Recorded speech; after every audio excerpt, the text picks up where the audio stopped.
Мисля, че се получи интересен, динамичен двубой, но за съжаление ние загубихме. Една битка, в която имаше равнопоставеност на терена като влагане от двата отбора, но домакините се възползваха от създадените положения по-добре и реализираха голови, които им стигнаха за победата. Аз не съм доволен от две неща. Най-вече от загубата, която допуснахме.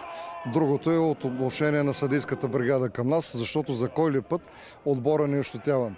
И напускаме терена с двама контузени футболисти и с още няколко повредения в съблекалната.